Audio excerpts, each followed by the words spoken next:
بسم الله الرحمن الرحيم. يعني مرة تانية بتواصل مع أولا شعب السودان الشقيق، وثانيا طبعا جماهير نادي المريخ العظيمة.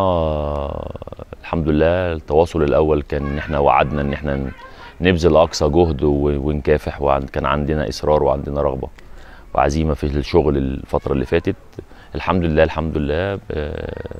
الشغل المرحلة اللي فاتت في خلال 15 يوم ربنا كلل جهودنا بالنجاح والتوفيق والتأهل، وطبعا دعواتكم أكيد وصلت لنا، ودعواتكم كانت سند لينا من الشعب كله ومن جمهور المريخ. فالحقيقة أنا سعيد جدا جدا جدا في المرحلة دي إن احنا حققنا الهدف الأول، وعندنا أهداف كتيرة شغالين عليها. الهدف الأول الحمد لله في أول مرحلة من أصعب المراحل اتحقق. إن شاء الله عندنا هدف تاني خلال المرحلة اللي جاية، وهو التأهل بإذن الله لدور المجموعات، اللي هنبقى برضو محتاجين فيه دعواتكم ومساندتكم، وإن انتوا تشدوا من أذر كل اللاعبين اللي موجودين.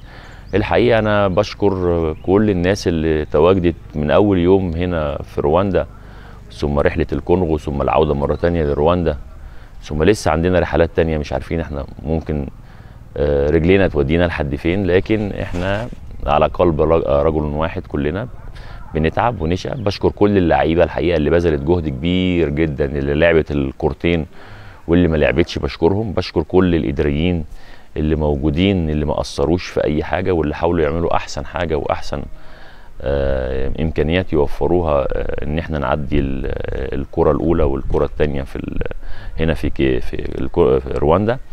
الحقيقه لسه في كتير، لكن الجهد اكبر والكفاح اكبر، واللعيبه هنا عندها الرغبه وعندها الدافع والاصرار ان هي تسعد جمهور المريخ وتسعد شعب السودان، اللي مهما احنا عانينا بره السودان اكيد هم معاناتهم اكتر، لكن احنا ان شاء الله بنوعدهم ان احنا نمشي على الضرب السليم زي ما تاهلنا كده للدور ال 32.